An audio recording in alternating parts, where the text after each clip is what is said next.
Selamat pagi Bapak Ibu, Shalom. Tidak terasa pagi ini kita sudah ada di bulan ketiga di tahun 2023. Tahun 2023 adalah tahun di mana dunia berkata tahun ini adalah tahun inflasi dan resesi. Hari-hari ini banyak orang sementara mengalami ketakutan dan kecemasan untuk menghadapi tahun 2023. Tetapi kabar baik bagi setiap kita pagi ini bahwa Tuhan mau kita percaya bahwa tahun ini adalah tahun yang penuh dengan kuasa Roh Kudus. Roh Kudus akan penuh atas kita dan kita akan menjadi orang-orang yang akan berani menghadapi tantangan di tahun 2023. Nah, pagi ini kita belajar bersama kenapa kita harus penuh dengan kuasa Roh Kudus. Hal yang pertama dari Kisah Para Rasul 2 ayat yang ke-14 sampai 47, ya. Hal yang pertama, Roh Kudus akan memberikan perubahan hidup yang radikal di dalam kehidupan kita. Sama seperti Petrus waktu dia berkhotbah dan 3.000 orang bertobat. Ini sesuatu yang luar biasa Bapak Ibu.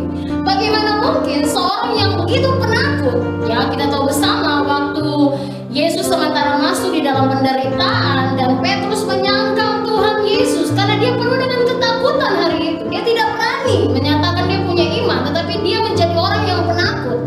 Tetapi hari ini waktu dia penuh dengan Roh Kudus, dia mengalami perubahan hidup yang radikal. Seorang yang mulanya adalah seorang yang menyangkal Tuhan Yesus. Tetapi bagaimana mungkin dia bisa mengalami perubahan hidup yang radikal sehingga dia mampu berdiri di tengah banyak orang dan memberitakan tentang Kristus. Nah, hal itu bisa terjadi karena Petrus penuh dengan Roh Kudus.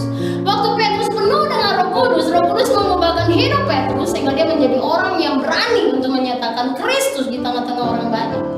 Demikian juga dengan saya dan Bapak Ibu dan kita semua.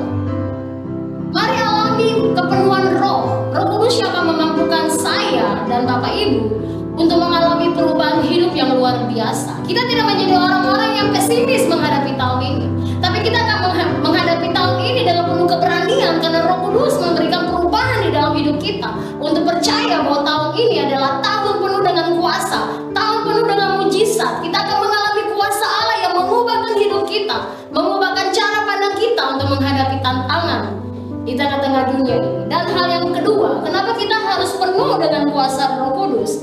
Karena Roh Kudus akan memberikan impartasi kuasa untuk mengubahkan orang lain, ya.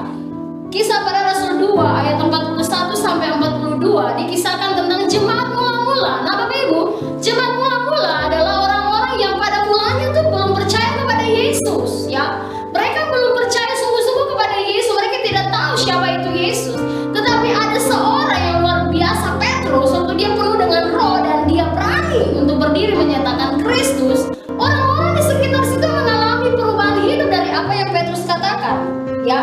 Ayat yang ke-41 firman Tuhan berkata, orang-orang yang menerima perkataannya. Nah, perkataan itu perkataan Petrus, memberi diri dibaptis. Wow, luar biasa. Mereka bertobat hari itu Bapak Ibu. Bahkan mereka bertekun dalam pengajaran rasul-rasul, ya. Bahkan mereka menjadi orang-orang yang murah hati, yang bisa memberikan harta milik mereka kepada orang lain. Mereka menjadi orang-orang yang setiap hari memuji dan menyembah, mencari Tuhan dengan sungguh-sungguh. Ada perubahan hidup yang mereka terima karena ada seorang Petrus yang penuh dengan Roh Kudus dan memberikan dampak kepada orang lain sehingga orang lain mengalami perubahan hidup. Demikian juga dengan saya dan Bapak Ibu. Mari penuh dengan Roh sehingga keluargamu yang belum bertobat akan bertobat.